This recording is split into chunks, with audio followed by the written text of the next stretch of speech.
I just realized nobody can hear me. All of a sudden, I thought people probably were saying something down there. But I didn't see it, of course, because it doesn't roll up. Oh my God. That was my fault. I had everything set, but one little slider I didn't set. Let me start over. How's that? And I'll go on and I will cut it off. Oh my. Maybe someday I'll have somebody working all these controls for me.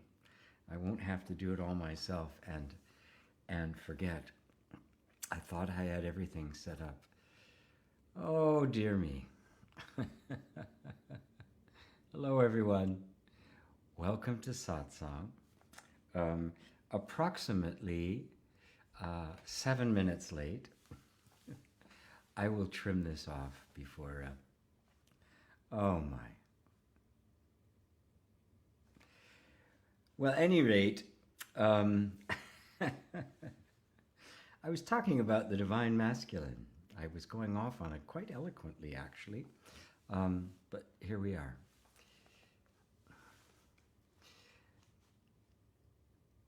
I was musing that I woke up this morning. I didn't even think about it until somebody said Happy Father's Day to me today.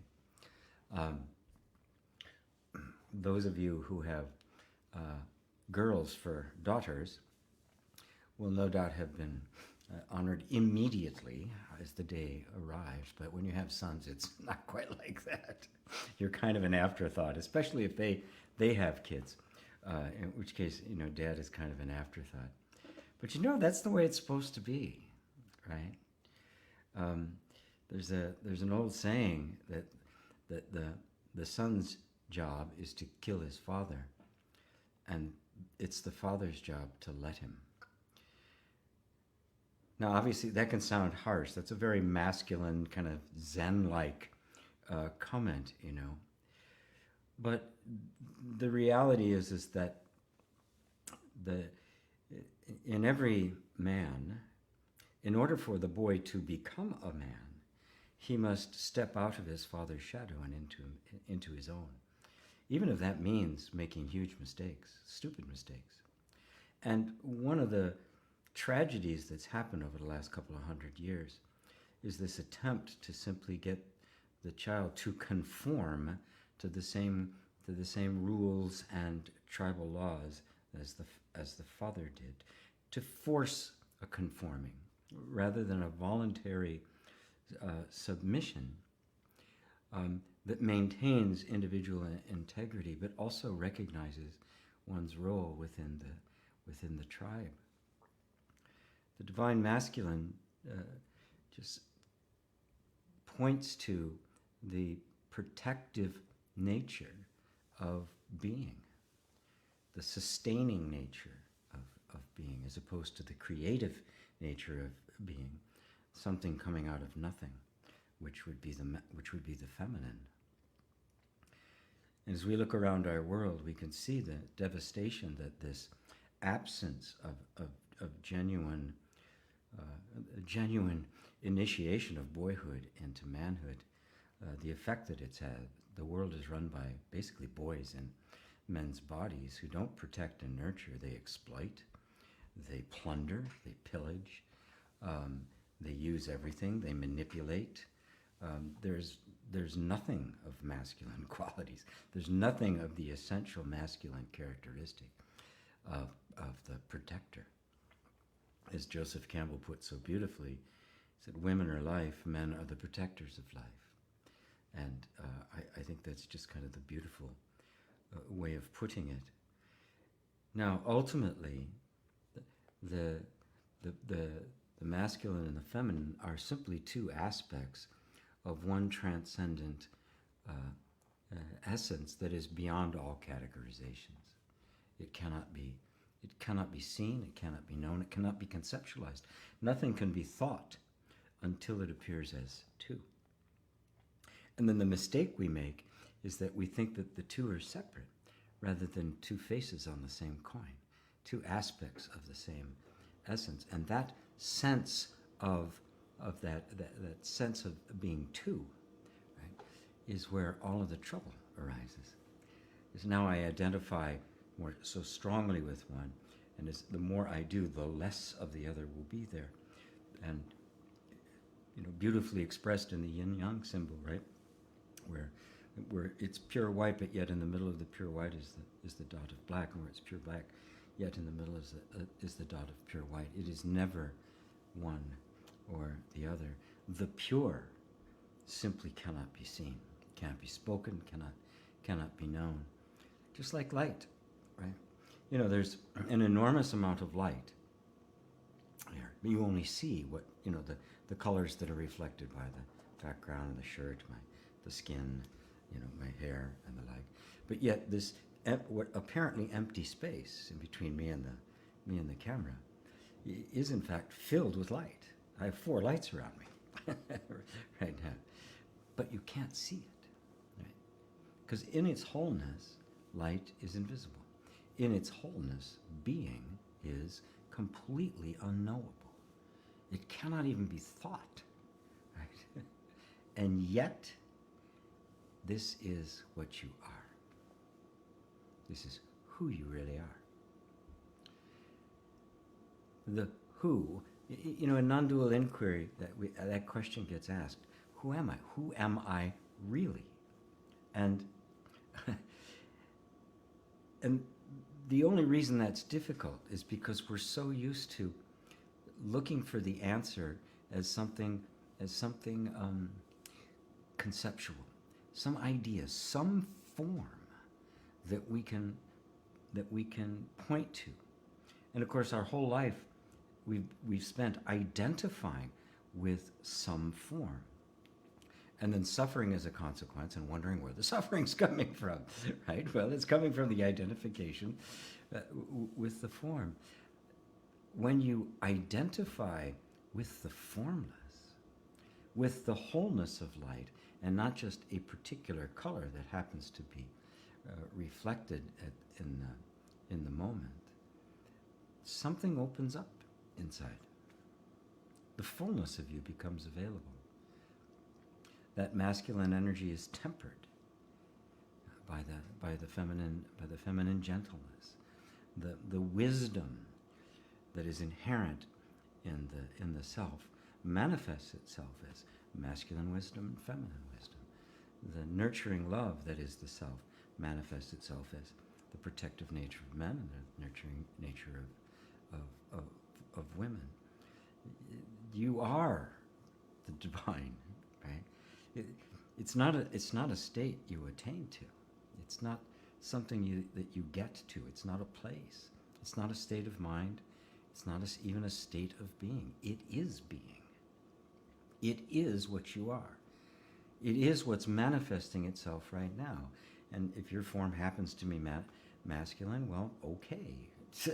If it happens to be feminine, okay. That's just how it's appearing. That which is behind it, underlying it, that which is causing that appearance to appear, is not limited to the particular qualities that are manifest in a particular form. As a matter of fact, if all those qualities in their wholeness, there can be no form. It's like light has to hold back some of it so you can see. If it doesn't hold some of it back, like all the light in between my face and the camera, which is all the same light that you see around, but cannot be seen. Without that capacity for one part to be held back and the other to be expressed, there would be no form, there would be no being, there would be no life. There'd be no dance, no music, no art, no love, no expression of love.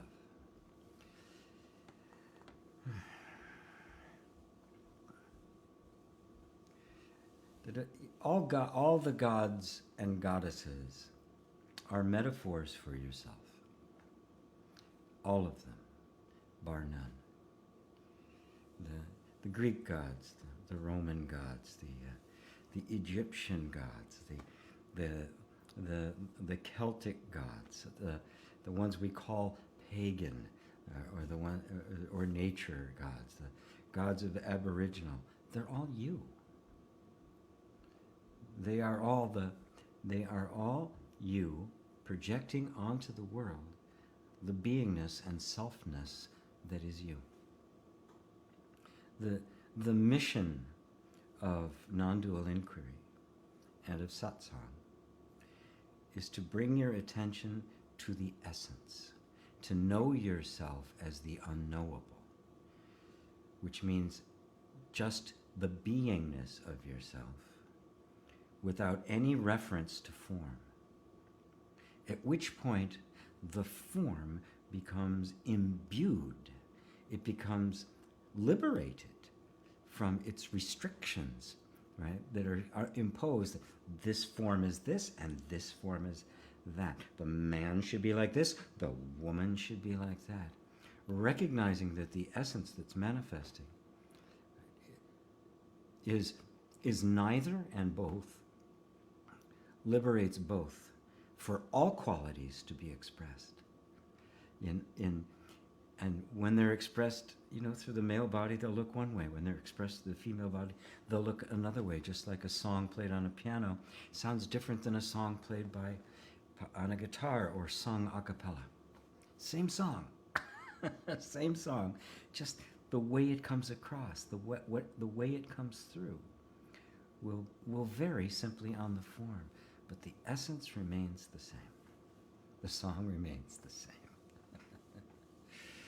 So anyway, after a false start, I scrolled down and noticed, oh my God, everybody's GP. But unfortunately, nobody can, it scrolls off the bottom, there's nothing I can do. So anyway, for the second time, welcome to Satsang, everybody. It's really great to be here. Forgive my casual dress. I was, right before Satsang, I took about an hour to, such a beautiful sunny day, as you can see. I was up on the roof, but it's only like 65. There's this incredibly cool breeze. I live up from my roof. I can actually see Elliott Bay. I'm like a block away. So I like to sit up there and meditate, and I'll eat. And so I was just kind of up there, just being quiet for a bit before satsang. So forgive me for being casual, for not dressing for the occasion. But it's Father's Day. I'm allowed to. I can do what I damn well please. You're lucky I didn't show up in a bathrobe. So hello everyone. hello. Welcome to Satsang. Let me scroll through here real quick. More sense. Let's see. Faith. Hello, Faith. Hello, my sheik, my spiritual tribe. Today I watched one of your tapping videos. It was about that we don't need to hate our circumstances to change them. I love you, Baba. GP, please pray for me. My granddaughter calls me Baba, too. It just kind of came out of her. She doesn't know it has an actual meaning. She didn't know it actually does mean father and another actually in Sanskrit, that's what it means, I think. But she just started calling me that because she couldn't say grandpa when she was very, very little. So, yes, there is this idea that if somehow I'm just content where I am, there won't be any energy for change. And it's a false belief. We can't help but change. Change is the nature of life itself. It's constantly refreshing itself, turning itself over and over and over and over again. The plants behind me, they never stop growing. They don't just get to a point and go, boy, I'm really tired of being this shape. I really wish I could be something else. There's none of that discontent there. That is all a creation of the mind. You cannot stop the natural growth. When you recognize that you are the essential out of which everything is growing, and the cosmic DNA that is being manifested in every single form, then you let go of trying to force circumstances to change. You find contentment not in the circumstance, but in you. And that's the energy that when circumstances just aren't working, you know it. Right? You don't fight them, you don't hate them, but the recognition that they're no longer adequate is the energy that will eventually transform them if you don't cling to the change. If instead you simply be with the wisdom that is indicating it's time. That same wisdom will open the door to the actual change. Sorry about the sound. I got ice in my stuff here.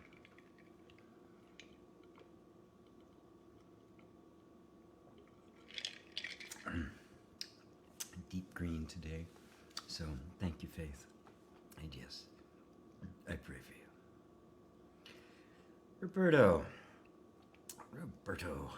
GP, I recently realized I talk too much about me and my problems that make my life too dense. It made me not be too interested in others' lives. I wonder if this is part of the process. I meant I was not really communicating with others both ways, but only one way. Beautiful. Beautiful. One must see these things. The seeing of it is the beginning of the end of it. Right? And yes, it's what happens. We can get very self-absorbed, thinking I can't have a relationship, I can't really be present with anyone until all my problems are solved. And it's never the case. That's always a false assumption. The ego wants to keep us in our problems. So it has us talking about the problems, constantly looking for solutions. Right? And this is how we get on the self-help treadmill, where forever the next thing that's going to be the magic bullet, and it isn't. Because for the point of view of the ego, it's not looking for an answer. It doesn't want an answer. It wants problems, right? It likes problems. It thrives on problems. The ego thrives on conflict. No conflict, no ego. The ego creates it. And therefore, it just wants to talk about its problems. God, these problems I have, and I don't have any solution. I'm trying so hard. But all of which is true. But we don't recognize who the real culprit is. And just the realization that, Jesus, I talk about myself all the time. I'm not really listening to others. Huh. Can you just feel the openness of that, right? And to be able to admit that to yourself. Not only that, you're admitting it to all of us. It's like, that's courageous, right? That shows that you are winning. You are winning the battle with the ego. Because once you see it, the ego has to operate in the shadows. It can't operate up front. It says, hi, I'm the ego and I'm here to fuck up your life. It can't. It won't do that, right? It's always suggestive and, this would be a good idea. And things like, it's always in the shadows. It's always the manipulator. It is the seducer. And so it's always suggesting and suggesting. But once you see it, you go, oh, I've been duped. The ego is a carnival pitchman. He's just inviting me into the freak show. I don't want to see the freak show. So the act of seeing it is everything. You've probably heard me say this a million times. Awareness is the cure. You have to first become aware of something before it is possible for it to be transcended. If you're not aware of it, right, it's just going to continue. Consciousness and unconsciousness. With consciousness comes the recognition of the various kinds of distortions and self-absorptions of the egoic mind. It's a little uncomfortable, right? But it's the room in the house. You've been in this nice big house, but you've only lived in a few of the rooms, and finally after 20 years you decide to go into one of the other rooms, and oh my God, it smells, it stinks. There's dirt everywhere. There's rats running around, and but there you are, right? You clean it, air it out, get rid of the vermin, and before you know it, you have this other beautiful space to live in. So just flood it with light. Flood it with light and love. Very important when you discover things like that. Don't beat yourself. Oh my God, I've been so selfish. I'm such a horrible human being. That's the ego again, right?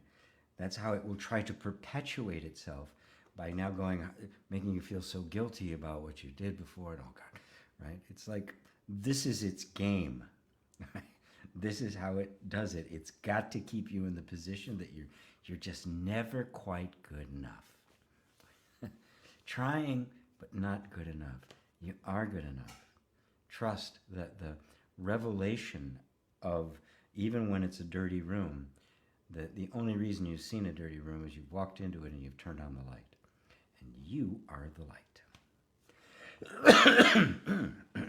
Thank you, Roberto. Beautiful. Hello, Playan. Oops, sorry, Faith. Didn't mean to put that up there. Playan, hello from Sweden. Good to see you. Suzanne, hi, G. The act of giving unconditional love can heal one's wounds? As a question. The only thing that's ever healed anything is unconditional love. That's my story, and I'm sticking to it. My experience has been that when we actually do get to unconditional love, which means first you have to understand what it is, that it all by itself creates the environment in which all healing takes place. All of our wounds, all of our traumas, all of the patterns that accumulated over the years have all been the energetic reaction to the environment of danger. And the fundamental danger being an existential one. It's not safe to be yourself. It's not safe to be you. And therefore, but you can't help but be you, right? Because you're not somebody else. You are you. And so to be yourself becomes dangerous, but you can't not be yourself. You can just see the kind of existential crisis that puts you in. And the very clever and creative way the whole energy system uses to get past that, to keep that from killing you, is that it suppresses the real you and creates a false version of you to present to the environment, and then causes you to forget that it's the false version. You identify it as yourself, and the ruse is complete. Right? But of course, there's a discomfort in you. Right? It's not adequate, right? It's clothes that don't really fit, and of course, they're not going to fit. They're never going to fit. They were a strategy used to keep you alive. They're not the strategy for you to thrive, to live fully and abundantly. So what does it take in order for those wounds to be healed, for that false self to be dissolved and the real self to come out of the basement? Well, what caused it to go in the basement and the false self or the ego to be created was danger. It was not safe to be yourself. Well, what's the cure? It's got to become safe to be yourself, period. If it becomes safe to be yourself, the energy system, being the adaptable thing it is, won't need any encouragement. It's simply recognizing the safe state goes, it's safe, and begins to drop the defensive patterns, the defensive mechanisms that are keeping you suppressed. Those defensive mechanisms are the false self. It is the ego. And so the ego is crumbling with it. Remember, the ego is not a thing. It's a word we have for the functioning of the nervous system simulating a real person. And then we project a sense of self on that and think, I am that. Right? So what is dissolving are all of the various patterns and responses and conditionings that make up what we call the ego. And as they dissolve, the real you begins to appear. What is unconditional love then? Well, it is total self-acceptance. It is acceptance of things as they are right now. Right? For most, love means unconditional love will be, I can unconditionally love myself when I'm lovable, right? But that's not unconditional. That's conditional love, right? When X, Y, and Z are fulfilled, then I am lovable. And this is the challenge, because we have to first love even the defensive patterns that have created the self that isn't you. In a sense, loving the ego. Not as an entity, but recognizing that what it is simply the nature of life itself, in its most creative expression, to keep you alive long enough to wake up. Long enough to come to this moment where you could begin to dismantle it, and the real you could begin to emerge in this lifetime, and not have to wait another 10 before that sense of freedom and self-expression emerges. This lifetime right here. Unconditional love is the heart and soul of what I teach. It's the heart and soul of inner reconciliation, heart and soul of the yoga of allowing. The Just Allow It course is to simply start by simply allowing yourself to feel what you're feeling when you're feeling it, and recognize all the resistance to your own feelings. And all the way we've categorized those feelings. My negative emotions, I got to get rid of the negative emotions. They're getting in the way. I'd have an abundant life if it wasn't for these negative thoughts and negative emotions. And we end up creating an even bigger war with ourselves, trying to get rid of things that you can't get rid of. They're just you. They're just you, right? They're just part of this whole mechanism of life. And so to start with the unconditional acceptance of yourself the way you are right now. Yes, my whole life's a mess. I'm a mess. I've done nothing but stupid things, and I love myself anyway. That's unconditional love.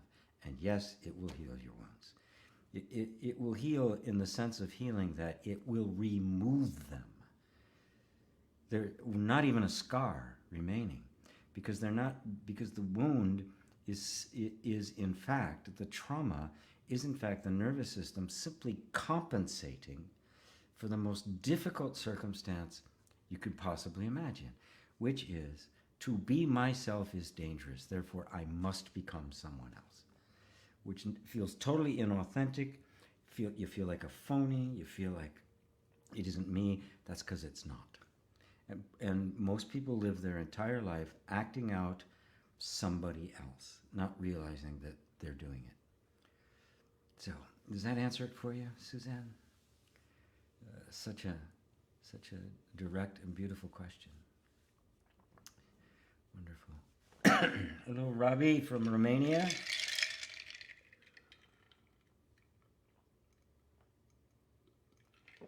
Lola. Hello there. I'm overworked and stressed out the whole day. My kids, all the household chores, and my husband overstrain me. I don't know what to do. It feels like I'm burned out. All right. Everybody just take a moment. Satsang can be intellectually very active. Let's all join with Lola here, because there's not a person here who hasn't felt it.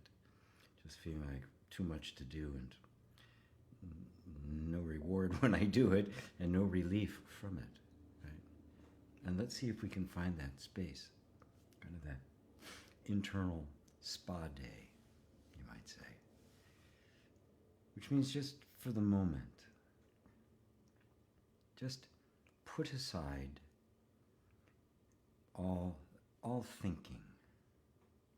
And by that I mean simply put aside engaging with all the thoughts, like, I'm overstressed, I'm overworked and stressed out, not appreciated, right?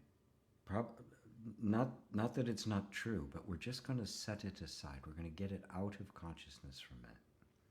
We're not judging it, criticizing it, not saying or just accepting it. We're just going to be present, right, in the center with you, in this state of unconditional love and acceptance.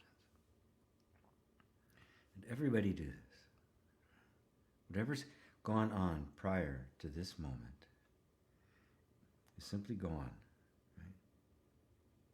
And it's not here now, and so we don't have to bring it back and re-experience it through memory, because it's not here.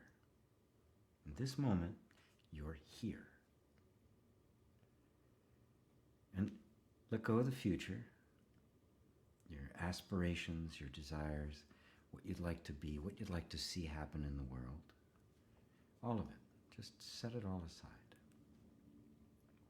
Let all of the ideas about what this moment should be like, what I should get out of satsang, I wish I was more relaxed. All of that, just put it aside for a second. Just pick it up later. Right? And just don't engage. Don't try to force it away. This isn't like, power yoga, right? Trying to, I've got to quiet my mind. It never works. You just notice it. And we're just choosing to not engage for a moment. Just kind of hop into the space in between. Just take a breath there.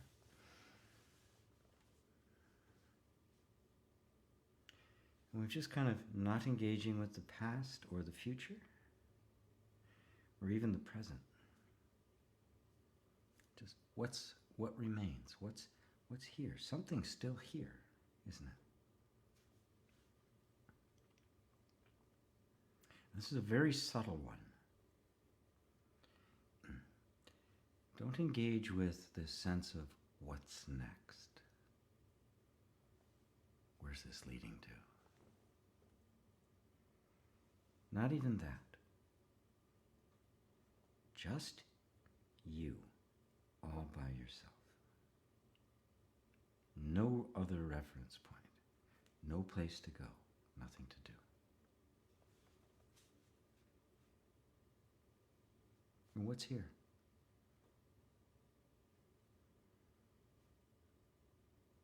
There's something here, isn't there?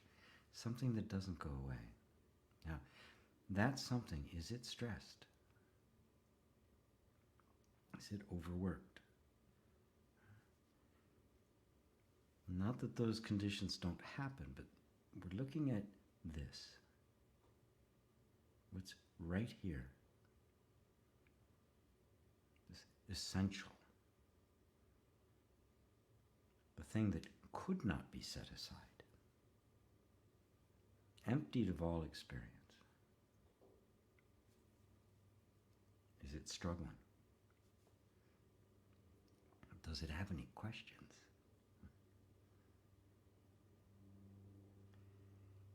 Is it coming and going? Did you create it?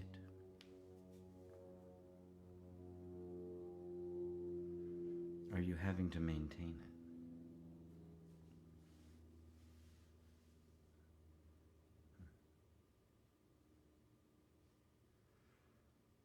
And how far away from you is it?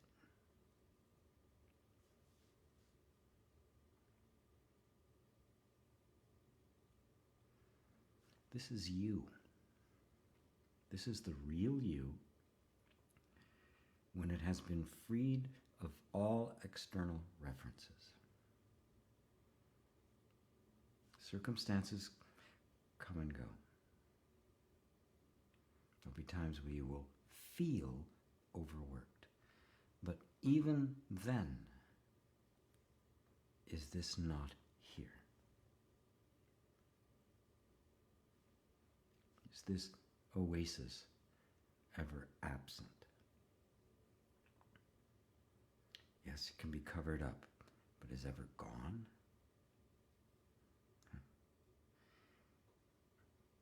You ever disallowed access? Or is this actually you?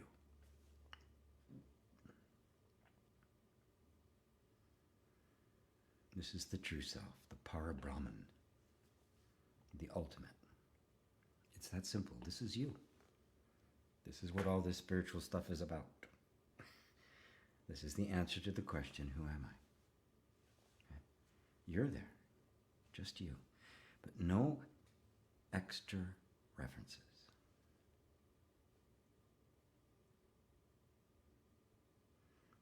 So, take another deep breath, and those of you who had your eyes closed by, you can open them back up.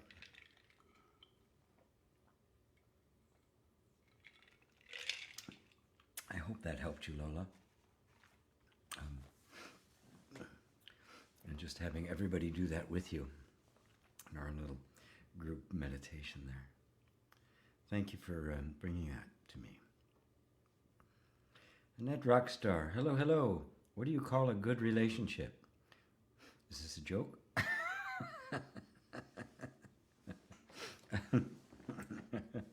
Is this a riddle?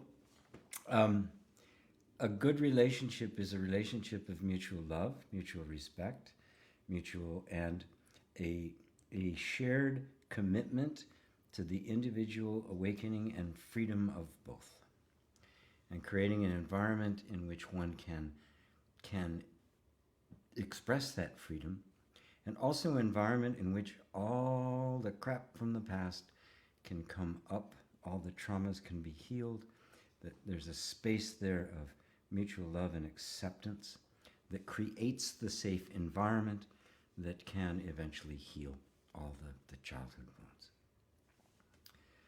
That to me would be a good relationship. That would be a quality relationship. Short answer, hopefully that nails it for you. Merck, hi everyone in GP, hiding out from the thunderstorms in Sweden. Hiking. So you had to seek shelter in the middle of a hike. And so I'm there with you in the thunderstorm. I like it.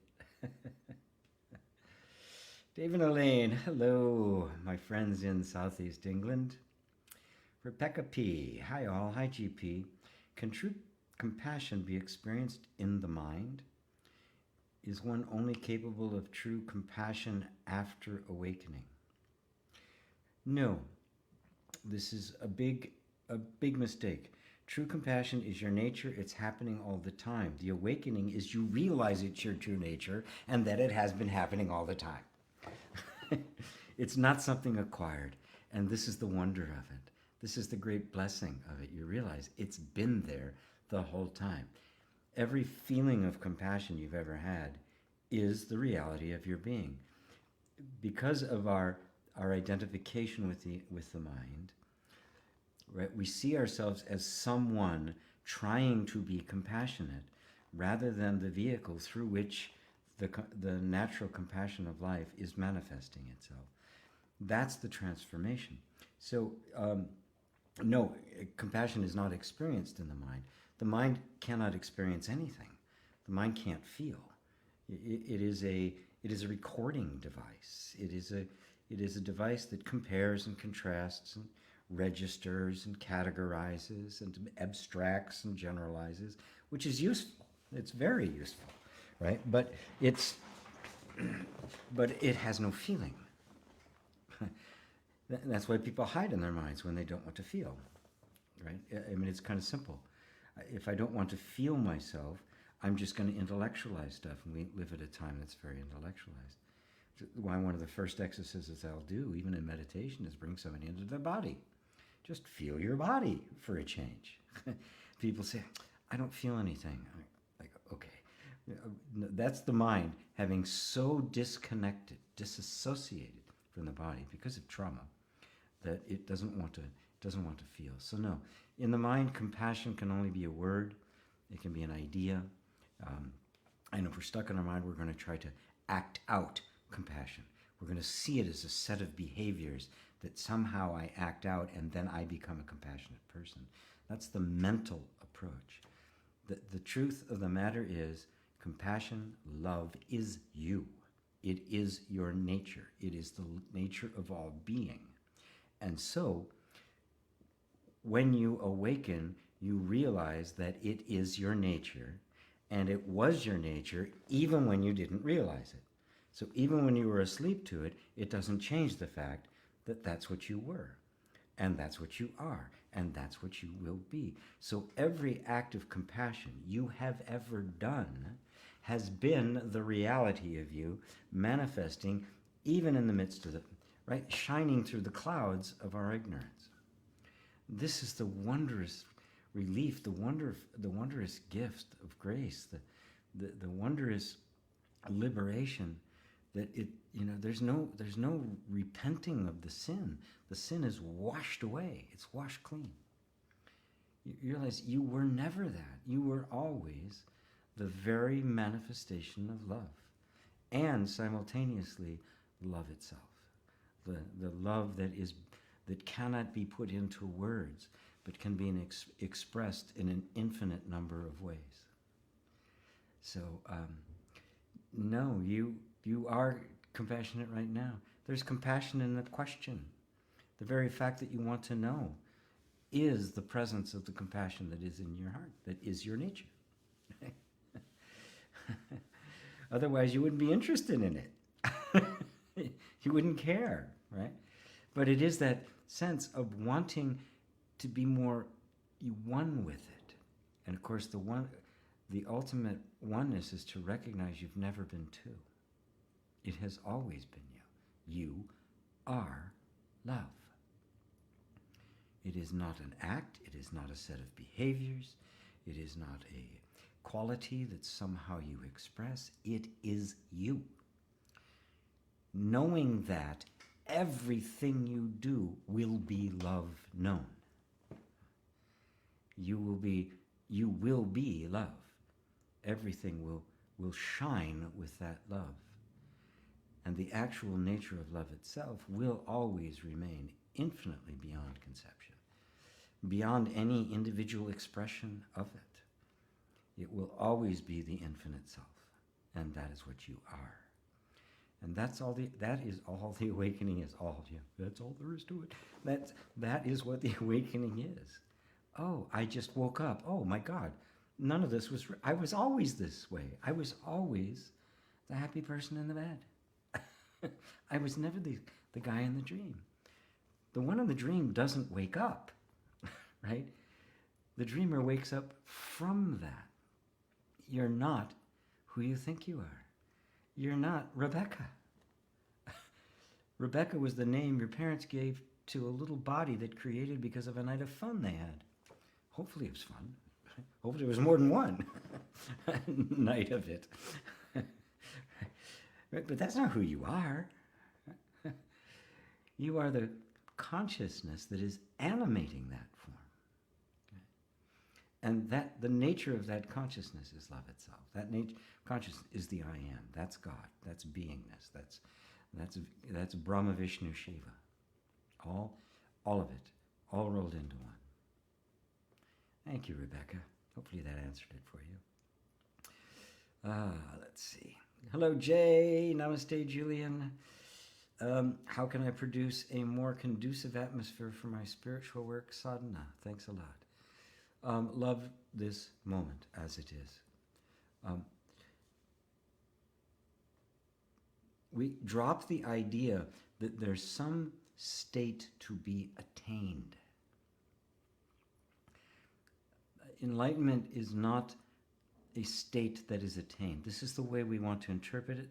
A lot of spiritual practices see it as some kind of an achievement at some point.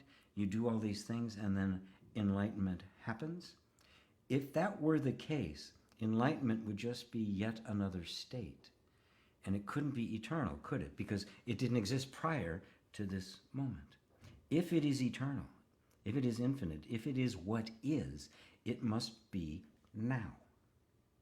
Therefore, it is not something that is acquired. It's simply something that gets recognized. Right? So look here.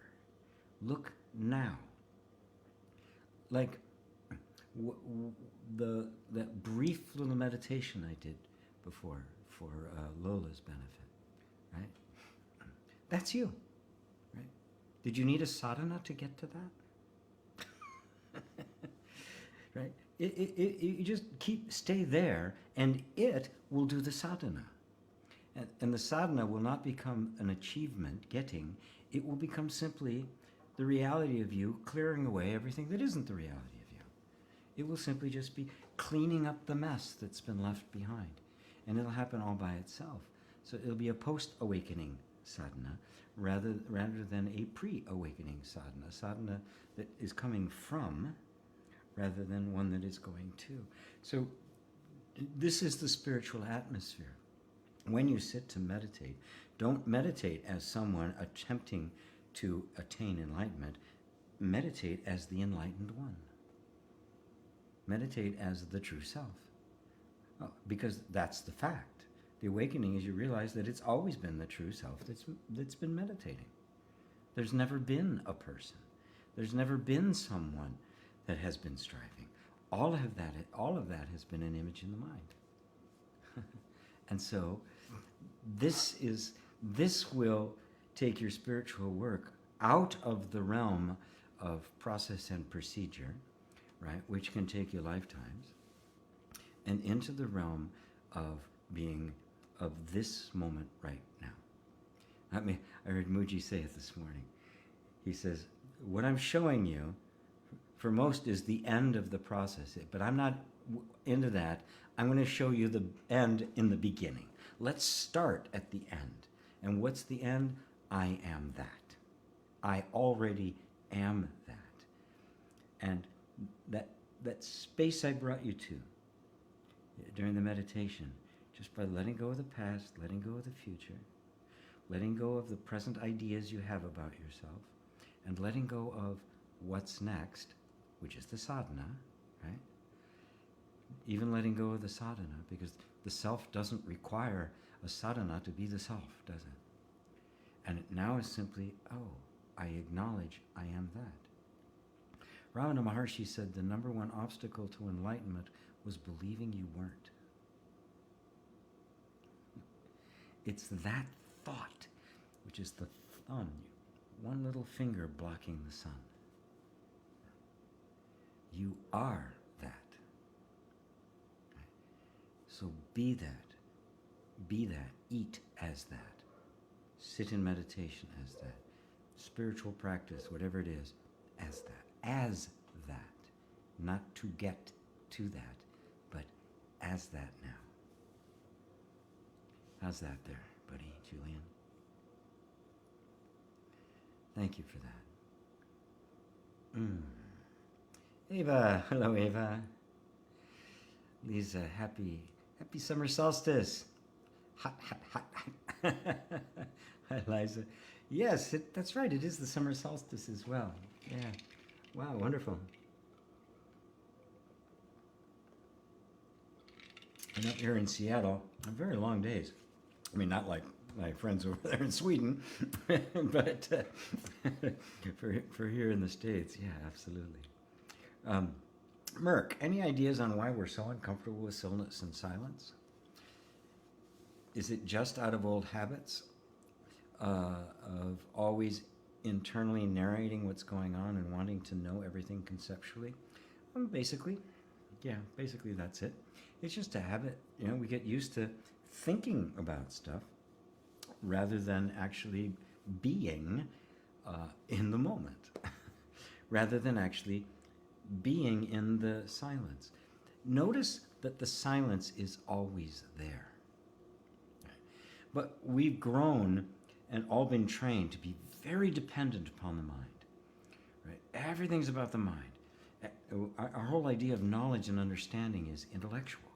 Oh, I know it, which means I can categorize it, I can compare it, I can describe it, I can go into great detail about it. And believe me, I got sucked into that trap.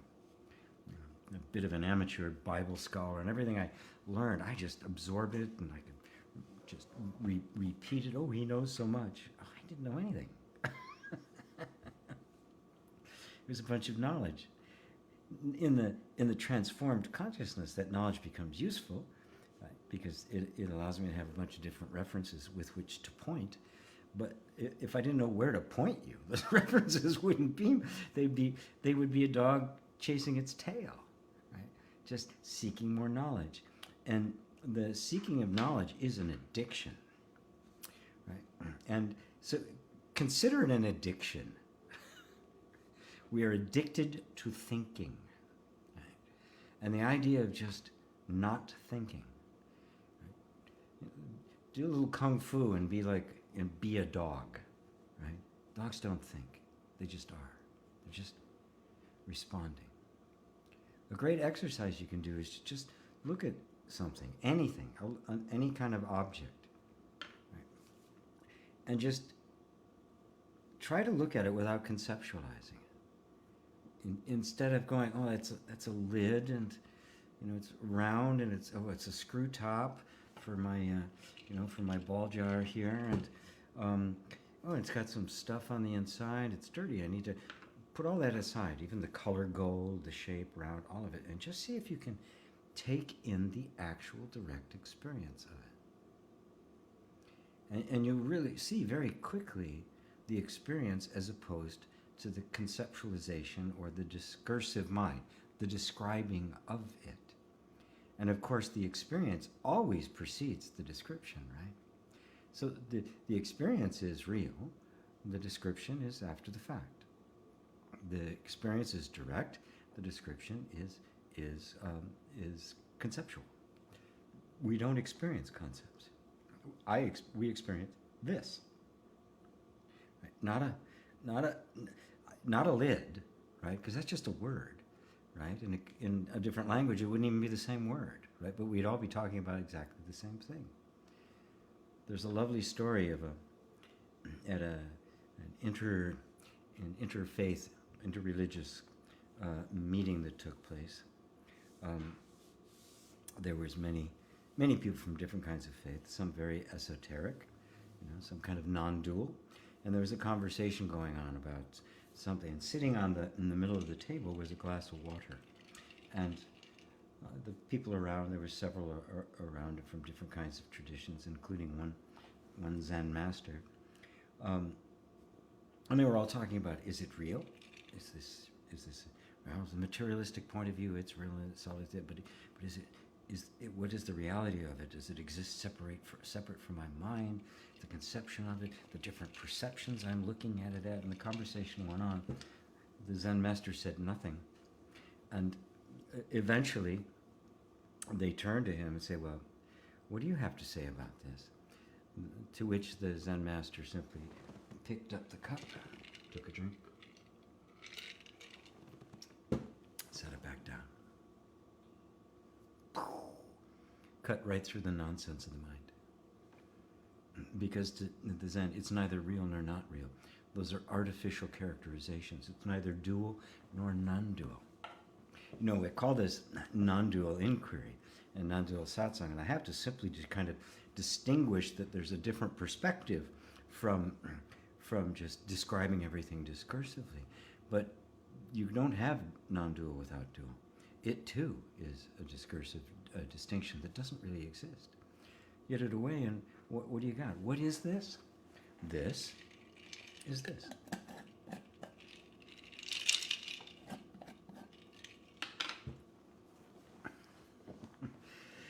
It's a way to begin to break the addictive habit of thinking all the time, and believing that somehow my knowing of it conceptually is really knowing it. Oh, you continued. I mean, it's like going to a live sports game. At first you miss the commentator, but then you discover you can see much more of what's actually going on without some guy blabbering all over. Yes, that's right. And that is their job, right? That is their job. In all of media, the worst thing in the world is dead air, right? I don't do meditations on my radio show because I would have too much space of dead air, and in radio you simply can't have that. Same thing at sports events. I mean, they just got to go on and on, right? There's the play-by-play, and then there's the color guy, and then there's somebody else who's going to throw a little stuff in there. But when the guy's not blabbering on and on, which is simply drawing attention to a particular point of view, that's all.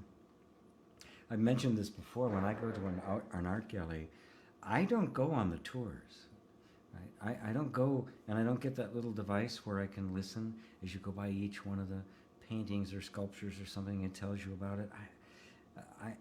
I'm not really interested. I go and sit with the object of art, and I feel it. I take it in.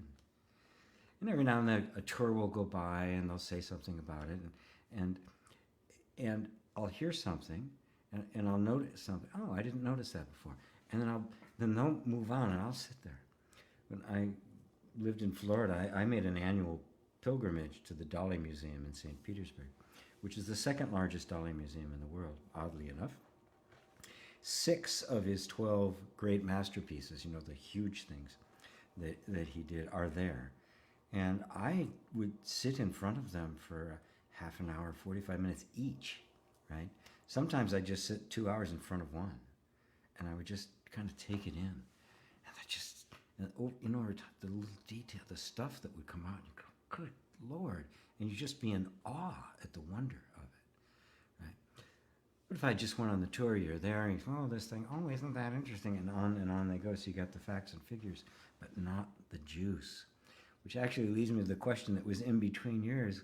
What does beauty mean for you? That. Beauty is truth. How do you describe beauty? You know, we say the sunset is beautiful. Yeah, why? I don't know. It is. This, you know, the plant, I've got a plant sitting here, you can't see all the plants behind me, they're beautiful. I don't know. It's one of those things you can't conceptualize. You know, be it a piece of music or a piece of art or a piece of nature or a human face or a child or a dog. It's visceral. It's just something. Sometimes the beauty is so much I hyperventilate. I can't handle it. My body just can't handle the energy of it. But it's truth. Beauty, truth, love, soul, they're all the same. Right? It's life. It's the juice of life. And the fact that there is beauty is just a mind blower. The fact that such a thing even exists and that we recognize it. And that's something about beauty and truth that has to be realized. The tree doesn't see its beauty. We do. There's something in us that it's our job to see the beauty of all things. The dog doesn't see its beauty. It's just being a dog. It's just woof woof, right? What is it about the consciousness that has manifested in the human being that allows us to be in awe of all creation? That we can even see such a thing as beauty. Yeah, it's an indescribable thing, but I have to say it's love. When I feel beauty, I feel love simultaneously. You love that picture. You love that person. You love that piece of music. You love that book. You love that job, right? It's just an indescribable thing that you know. So for me, it means everything. It means consciousness itself. It means the meaning of life. It means the truth of a thing. And I hope that helps, Milo. I hope that gives you something to work with. If you need one, maybe you're just asking. I don't know. Robbie, need help in managing guilt coming. Not from my own actions, but getting exposed to spiritual techniques, habits that are way past my comfort zone, but are predicated as obligatory to being good.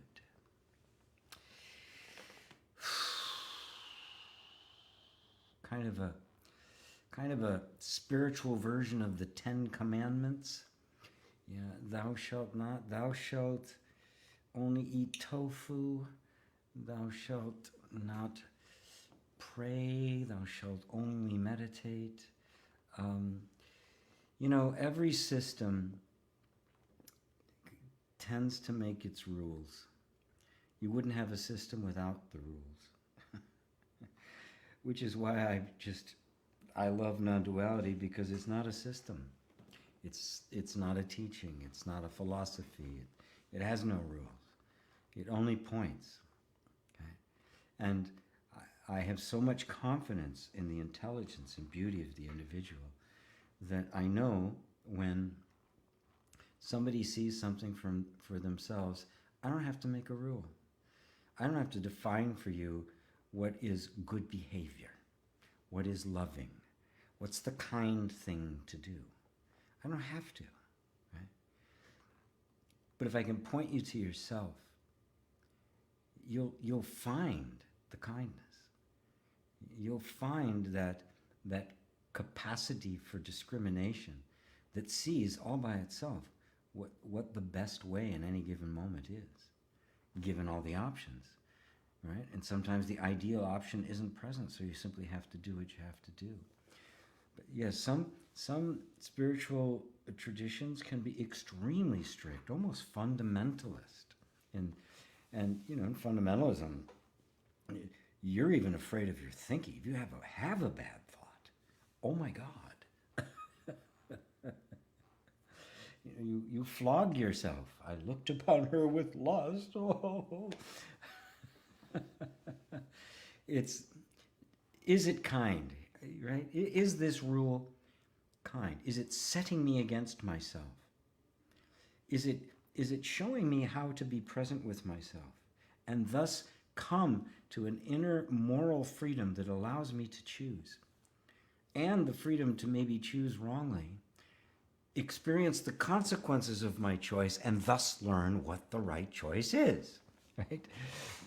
This is my argument with all of the morality of the fundamentalists, and especially in the Abrahamic religions, the imposed morality, and that somehow God wants us to just be obedient and not know why.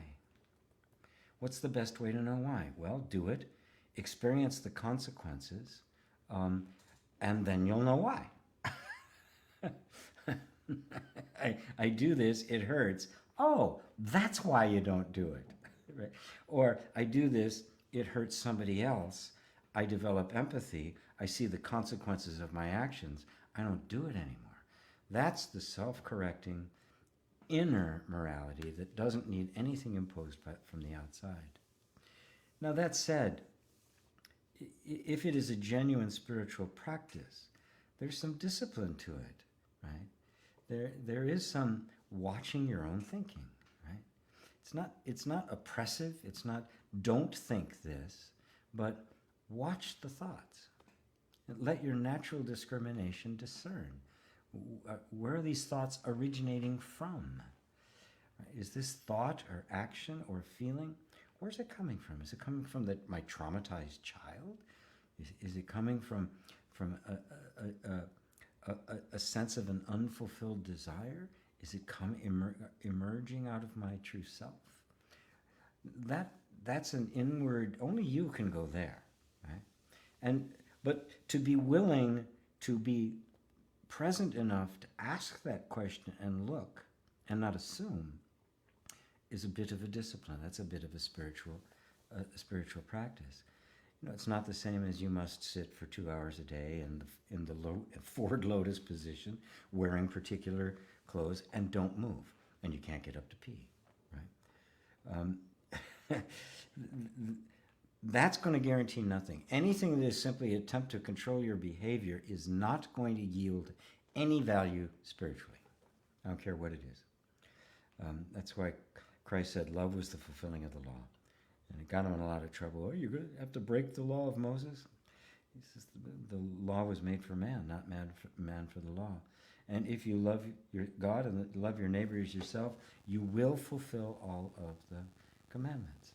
He said love is the fulfilling of the law, not the canceling, not the throwing away of it. If I'm filled with love, am I going to steal from somebody? Am I going to murder somebody? Am I going to bear false witness against them? Am I going to create other gods? Am I going to take that which is pure and beautiful and adulterate it? Am I going to lie? Am I going to steal? It's impossible for the loving heart to do those things. When there is no love, these rules have to be applied to keep a society from falling apart. But if that's all there is, it'll eventually fall apart because those rules will be bent, because the energy, the heart isn't really willingly embracing them and seeing anything. They're not written in the heart.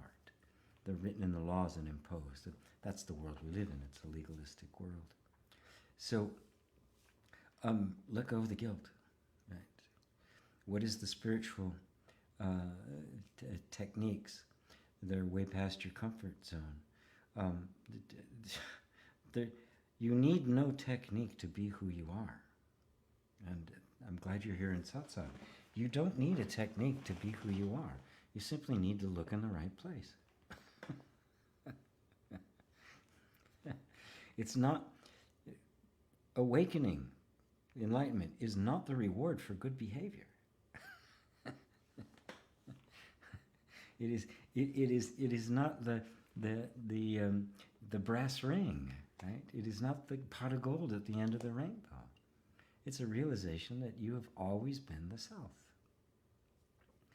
And that realization itself is not a reward for anything. It is simply a willingness to look. That's all it takes.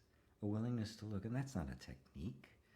That's not a discipline. That's not somebody forcing you on it. And we all come by quite naturally. You know, when I've had enough suffering, I've had enough disappointment, I become receptive, to the voice that says, look here. Just look here. I'm not going to tell you to do anything. No rules, no more of that. No more commandments, no more guru. Just look. And look in you. Not out there, not somebody else, but in you. Look at you. It is so self-affirming. So hopefully that helps, Robbie.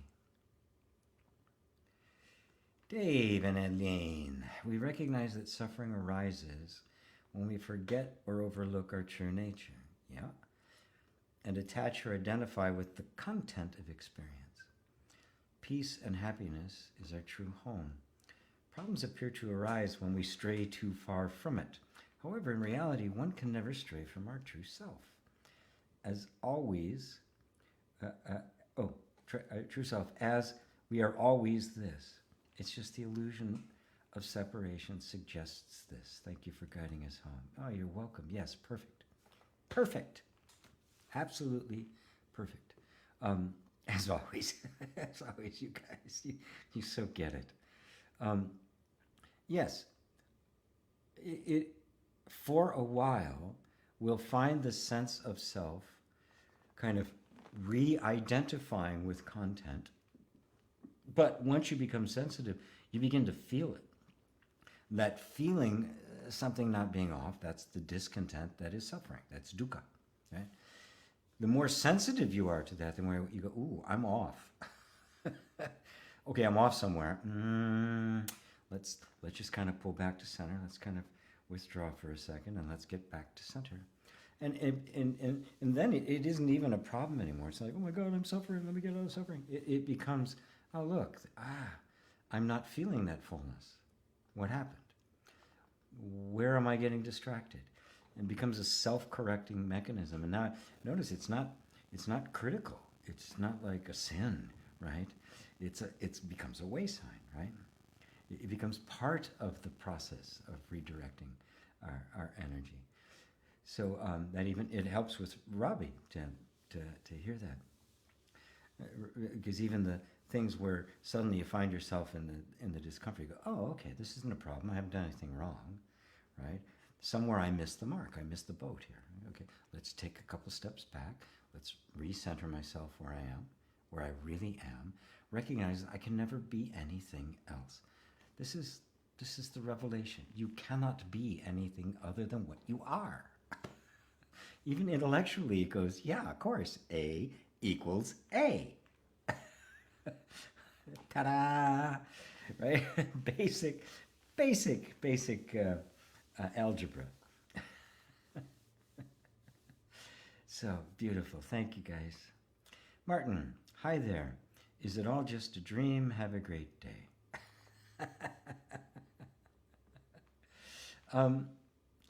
The dream is a metaphor, right?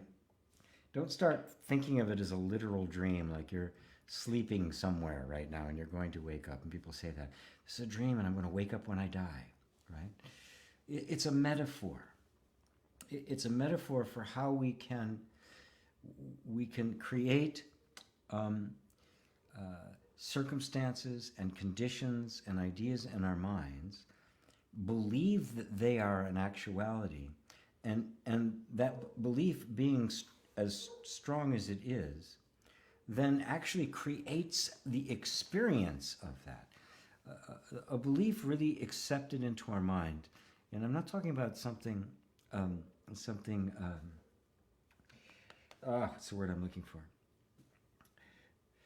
And not like an intellectual belief, right? Which are really, there's no emotional content or traumatic energy associated with it. So those are easy to like just, oh, that's not true, and you throw it out. It's the deeper kind of things that have actually created the way in which we see the world, the way in which we experience the world, the filters through which all of the events of life are coming through and being distorted by the time they get to the cognizing part of ourselves. Right? That layer is the belief. And so you will be experiencing life through that filter and not as it actually is. And this is what the metaphor of the dream is referring to. And that it isn't real, right? It is a misinterpretation or an illusion. That life is actually like this, quite harmonious. But because of our experiences, we've created these filters that have narrowed the picture down, filtered out the other stuff, and therefore made our experience appear to conform to what this belief is. Like our dreams at night are completely subjective and self-created. They're all a perception, right? Nobody in the dream is actually there talking to you. They may look like people you know, but the people you know aren't in the dream talking to you. It's you. They're like almost like puppets, right? That look like your friends, and yet they're in your dream and they're talking to you, but they're not talking them. They're talking your words. All of it is you. And so using that metaphor, you recognize that everything you're experiencing is you. These filters that have been created, not consciously. Nobody creates these things on purpose. Oh, I think I'm going to make this. I'm going to put this in place that's going to make my whole life look horrible.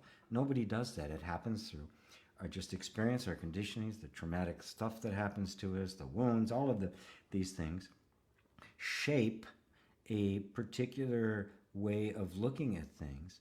And once that kind of gets set into the nervous system, everything appears to conform to that because it's just very good at filtering out what contradicts it and amplifying what confirms it, because that's the nature of the belief at that level. It's a self-protective mechanism. So our job then is to see that this is a filter, that this isn't the reality. And that's what the awakening is. Right? You're beginning to awaken that what you thought was the reality was a distorted version of reality created by all sorts of experiences that we've had.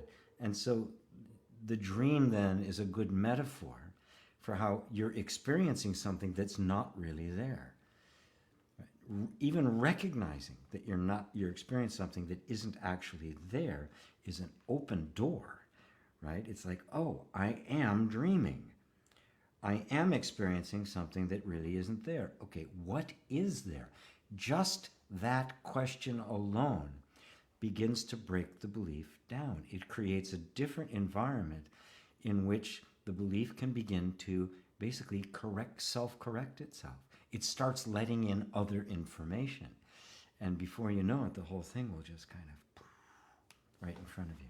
So I hope that helps. I am seeing now all of the, I like your question, Robbie, says Mary, but who also says hello, and now no sound. Now I'm through the whole section of sound. You liked my mime? I can't actually do mime, but all right, no sound, no sound, no sound, no sound. Maybe this, for us to understand with our hearts, is that what our sense is? Oh, I should say that. Yes, I did that on purpose. That was just my brilliant teaching. I'm just asking you kind of just absorb it. No, I messed up the controls over here. That's what's happened. Okay. Sue, I didn't know we were in for a silent satsang. Yes, this was a silent retreat today. A bit louder. Oh, I'm pushed up as far as I can get, folks. Oh, wow, very funny. Problem is, G is not going to remember all the words to repeat them. No, they're gone. They're just off in eternity now. Joyful noise day to you, G and friends. Love from sunny, hot Vancouver. Hi, Patricia. Happy Father's Day. Great. Hey, he's delivering the highest teaching, guys. Silence. That's a little too high for us. Still, I guess, but it's not very intentional, presumably. Lovely. You guys are so forgiving. You're so forgiving. Lovely. Thank you. Oh, let's see. Naraskalam from a Facebook user. Much love from Germany. Oh, Steffi. Hi, Steffi. So good to see you. Got sound again. GP is sponsored by Audible. You guys are great. What is yin yang? Says Tina Elaine Lohman Peterson. Yin yang is just a generic term to specify the opposites of things, right? And the yin yang symbol, all white on one side, all black on the other, but there's a dot of black on the white side, a dot of white on the black side. It is the generic term for the flow of opposites. And without the opposites, there is no being. There's no life. There's no experience, right? For night there has to be day. For light there has to be dark. For male there has to be female. This is without that, there is no experience whatsoever. And so the term yin yang is simply the generic expression, a word that means all things dual, right? So we talk about masculine and feminine, light and dark, up and down, that sort of thing, which are specifics of it. But if I just want to refer to just the nature of the dual, non-dual, is yin-yang. Because there is the yin and the yang and the yang and the yin. There's the masculine and the feminine and the masculine. So that's what it stands for. And notice it's a constant flow. It is not ever static. It's never completely one or completely the other. It is always like this. And when we recognize that we are this, I am neither the yin nor the yang, forever.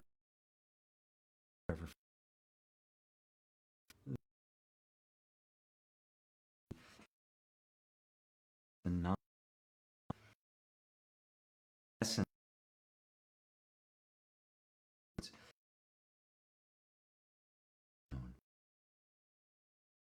itself. In the innate, I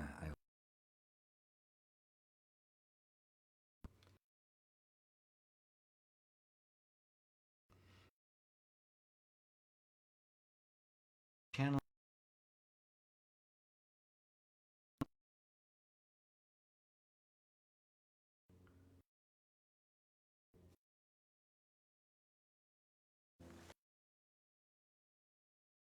the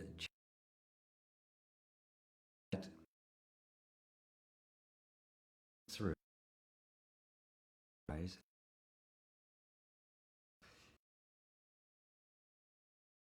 With I did I well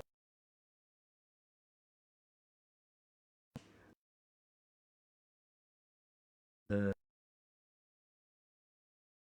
realize one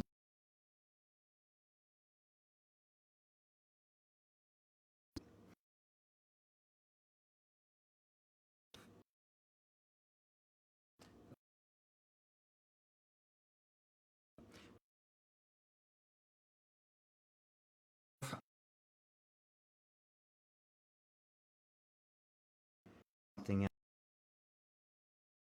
else. Kind of,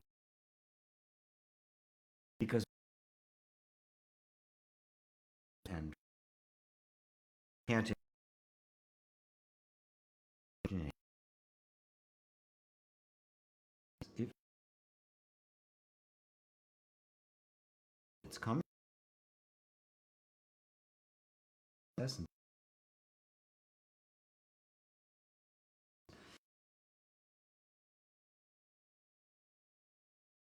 of it.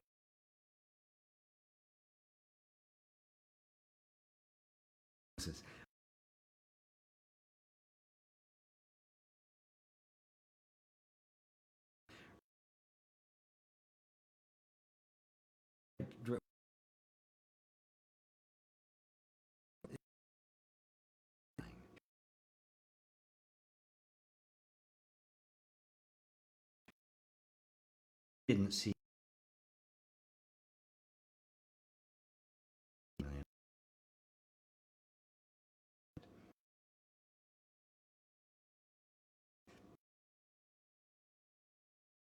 wrote music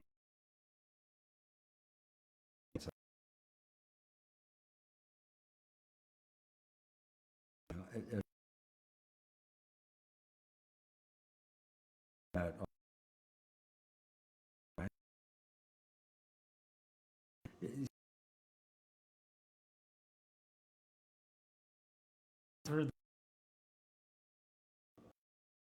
Since I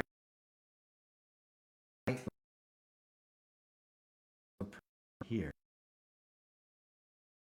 source best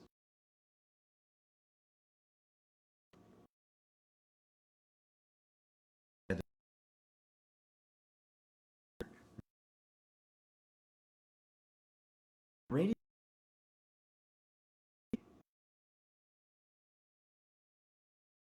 around and themselves person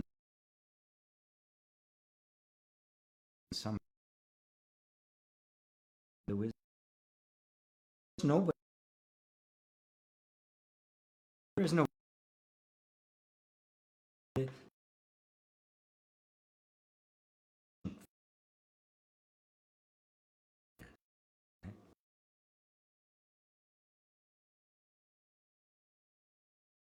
which is one one first certain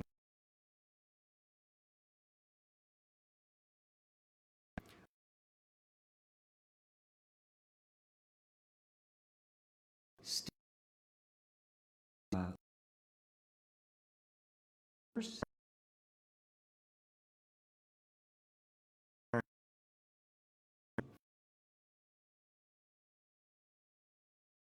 in I could even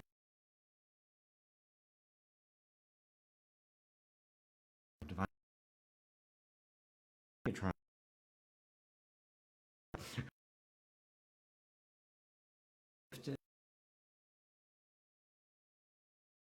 or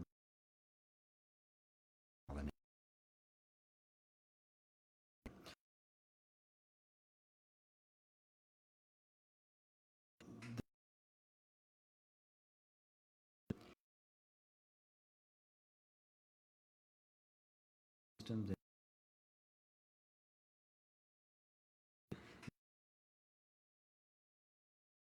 it is this there's no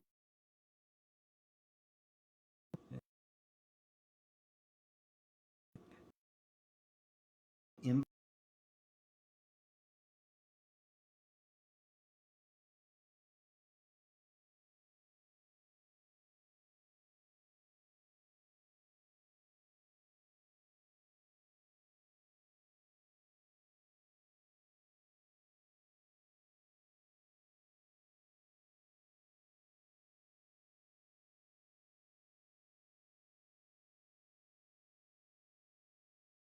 that I completely deny. Hurdle.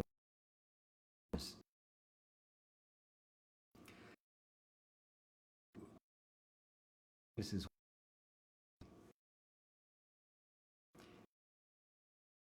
it's not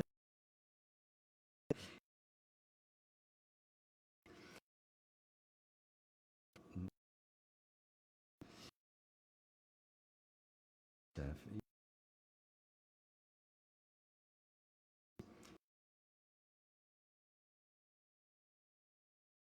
way